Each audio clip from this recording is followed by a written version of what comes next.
Welcome to Talk About It with Charles and Key. Listen in as this couple shares real conversations with much wisdom, strong knowledge, keen understanding, and thought-provoking life experiences that will captivate you, motivate you, and inspire you to move in your God-ordained destiny.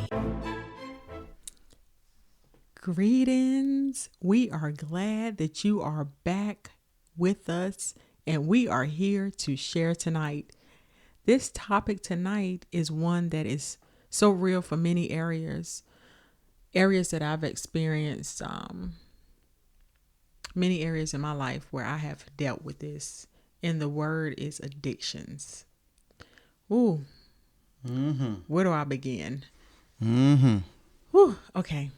So, addictions, let's talk about that.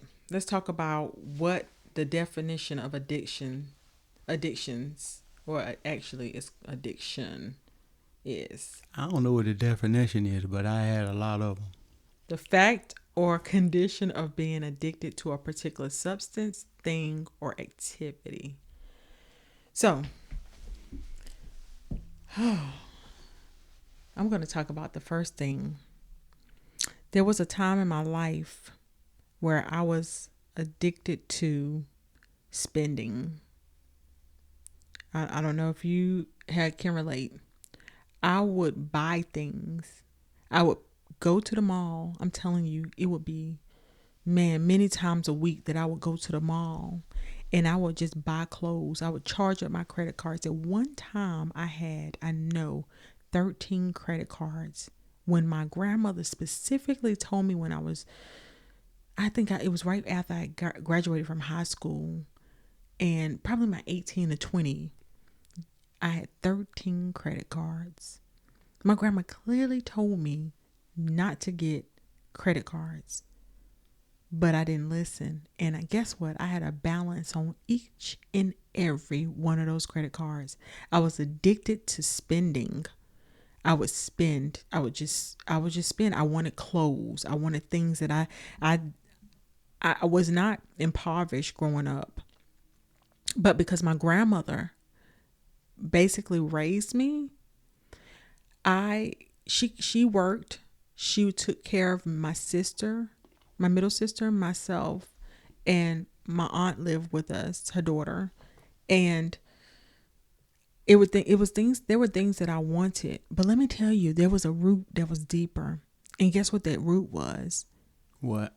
That root was feeling inside of me. I had these, this is it. The root was rejection.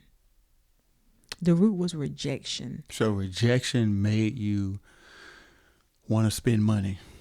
Believe it or not, rejection can cause so many different things because, again, I'm saying my grandmother basically raised me. And it's not like I didn't have my mom or my father. My mother she was sick, so she couldn't raise us. But my dad, he was around. I would spend some summers with him. But basically, my grandmother raised me, and I was feeling, when I go back to the root of it, I'm talking about the root, because there's always a root.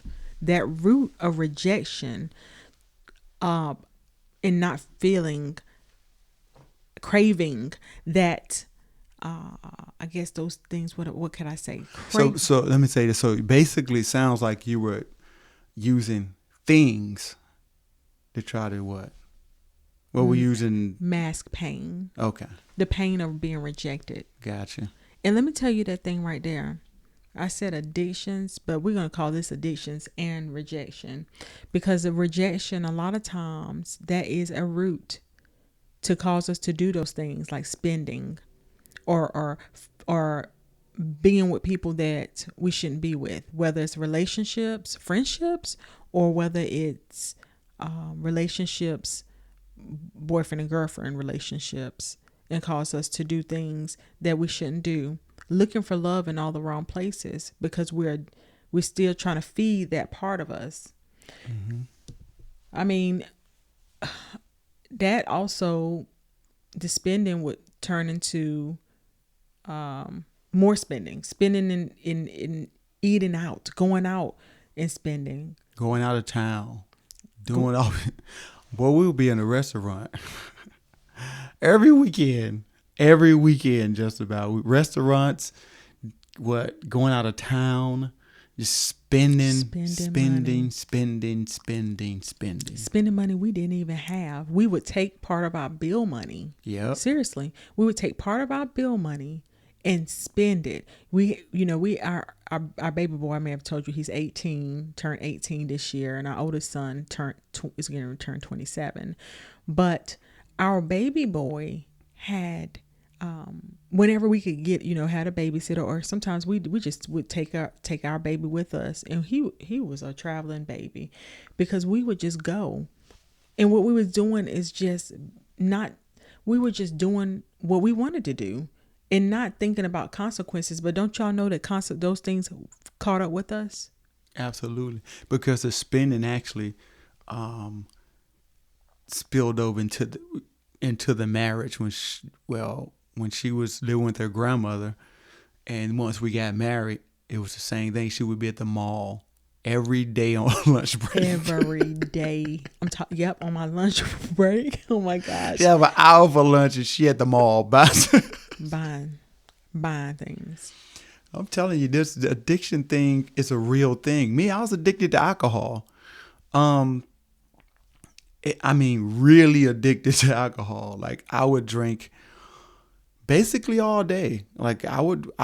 It was so bad that on lunch breaks, I would go to the store. Me and this guy, who shall remain nameless, we would go to the store on lunch break, buy hot dogs and Budweiser, and would drink them before we went back to work, get some Hubba Bubba. And I'm not telling y'all to go out and do this, because the Hubba Bubba does not help. So we would go get Hubba Bubba chewing gum, and we would chew the chewing gum going back to work high down a mug, and that's how this addiction works. And then after that, we would get off work and go get more alcohol. And then on the weekends, we would drink even more alcohol. So the addiction thing is a real thing, for real. Right along with, and like she said, it ties in together with rejection, because my dad left when we were, 4? Got 3 or 4, I can't remember. I was young when he left. And that kind of, once I,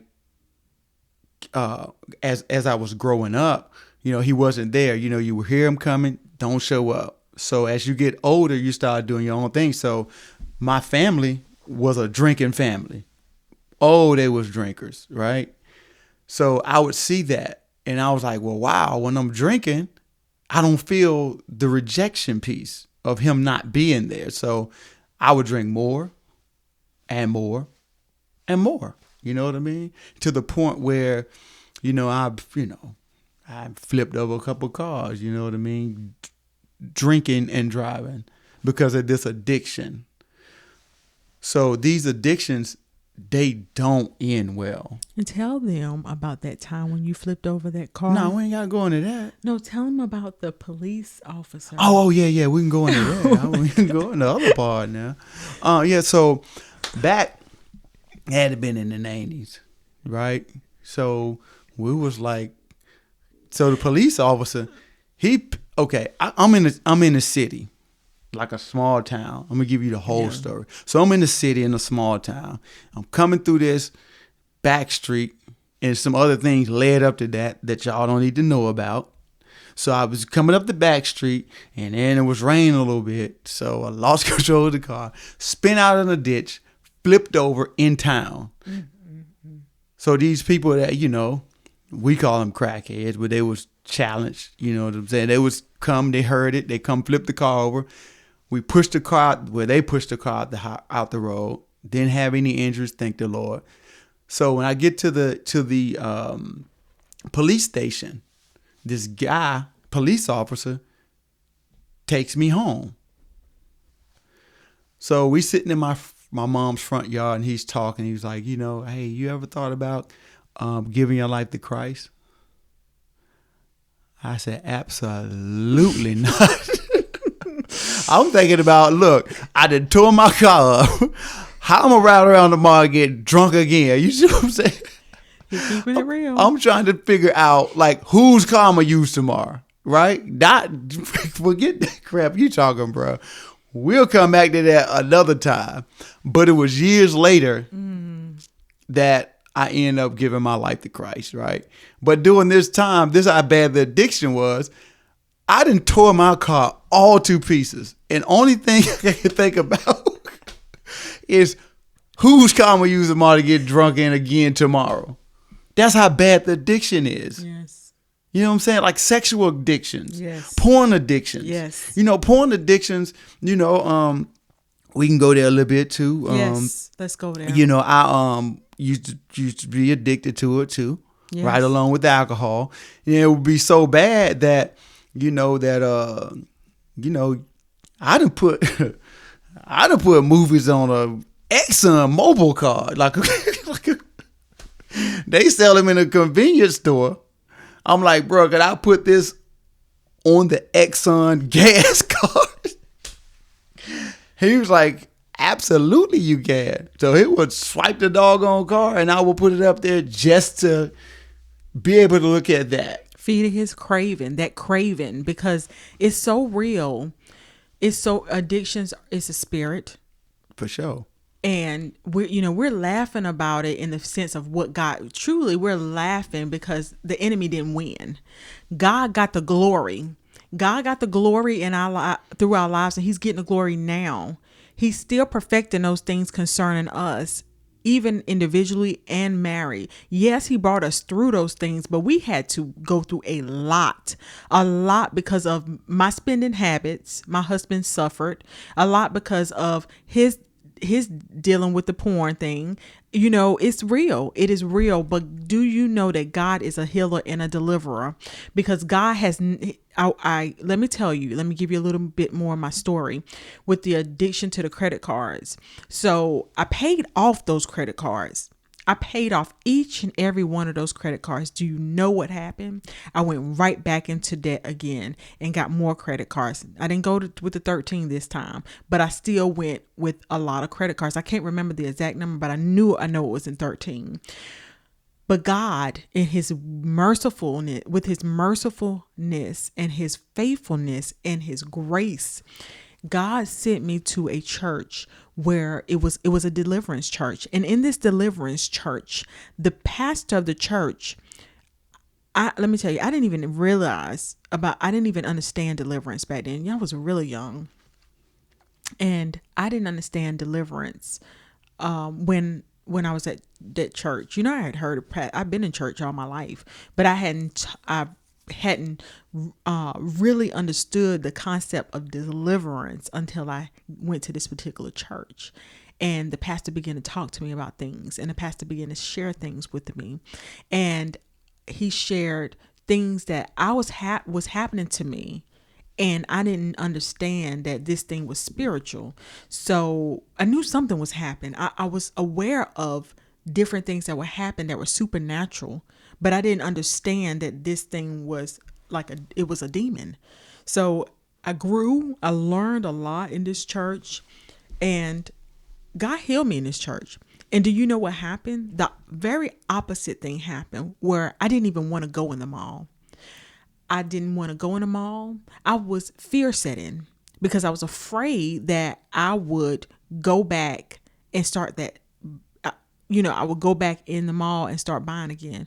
But do you know that when God truly heals a person, he heals them? Like when he really does it, because there are times there's a process, right? Deliverance is a process. But when God truly does uncover that thing, take that blanket off and expose that spirit, he deals with that spirit. And when he deals with that spirit, then there's no need to be fearful. So it took me a little time to walk through the healing process. He delivered me.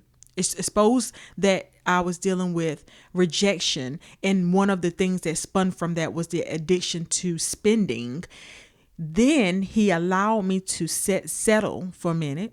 Then he allowed me to get free from the fear of going to the mall, from the fear of going to buy me buy some things for me.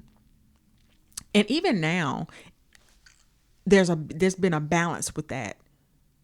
There's some times where God will allow me and to go in and get things, spend on some things that I want, not need necessarily, but because he's a good God, he'll do that. But then there's times where he say, no, my husband and I, we still go eat out. And that, to be honest with you, there's been times where we have ate out more than we have cooked at home, even recently because of our schedules. But then God brought a dream to me, gave me a dream, and showed me in a dream that I could easily, if I continue to go down that path, you could easily go too far to the left. No, I'm not going back to spending crazy. That's not even my desire. Well, her reason for laughing was different.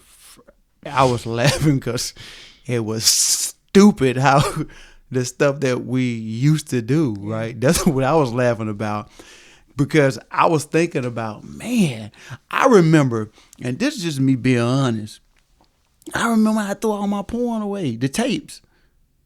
And I was like, I gotta throw all these away? That's real. I gotta throw even the good ones. I gotta throw all of these mugs away. And then with alcohol, I'm like, man, I gotta stop doing this. That was my Linus blanket for all these years. I gotta get rid of that too. I mean, what else you want me to do? You know what I'm saying? Like, what else is it that you want me to do? Then as time went on, I was like, man, I don't even miss it. Because when I was going, God was doing this healing process in me, and I'm thinking that I needed the alcohol to make me feel good, right? But it wasn't the alcohol. I was trying to fill a void with porn and alcohol, and and the void that only God can fill. Only God. So I was like, bro, I got to give up all of this. I think it's the good life. You know what I'm saying? You got alcohol, you got, whatever, porn going on, and you just think it's the good life. For whomever out there that's listening, it's not the good life. It's going to end up bad. Believe me when I tell you, I have wrecked a car, totaled it behind alcohol. You know what I mean? So it's not going to end well, period. Wow. Yeah. So I'm just saying, like, so don't think that you sneaking and hiding and looking at porn and then you clearing your history out, that, you still did it and you still accountable for it, because you still doing it. Just because you clear your history out of your computer, it's still an addiction problem that you're dealing with, because for one, you're trying to hide. Most people try to hide addictions. Mm-hmm. Some addictions you can't really hide. If some people are addicted to a certain type of drugs, you can't hide it. But if you're addicted to alcohol, you can try to cover it up with cologne. I'm gonna tell y'all how crazy this is. One more story, then one night I'm driving, been drinking all day, right? So I get stopped by the police. Say, you got to be kidding me. I got beer on the floor of the car. I said, you got to be kidding. Not tonight. So I heard this trick. If you drink some cologne, they won't smell it. So I kept a bottle of cologne in the car. So I opens up the bottle of cologne and take a swig out. I take a swig like I'm taking a shot of liquor. So he comes up to the car, and I'm sitting there, eyes red. The taste in my mouth is just horrible.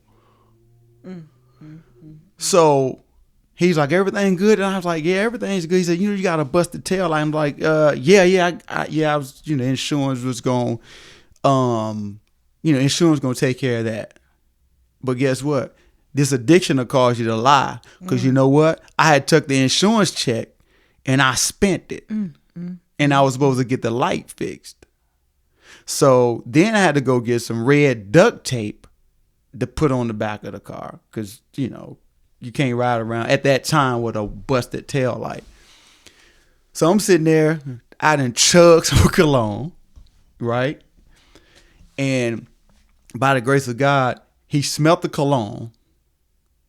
I ain't gonna say the grace. They ain't come out right. It wasn't the grace of God. But because God won't end that mess. At all. But anyway, he let me go. And you know what? I was like, man, I gotta stop doing this mess. The next morning, woke up with a serious hangover that was so bad that I was like, gosh, I can't hardly breathe. My head hurting so bad. Lord, if you get me through this one, I ain't gonna do it no more. That evening, doing the same foolishness again. This is how addictions work. Until So you get delivered from it. Mm-hmm. So when let's talk about when you got delivered. We got that. Yeah. When I got delivered, oh man. Share, we need to know. Yeah, I got delivered. Let me see here. Let me see if I can go back in my bag and find that one. I got delivered in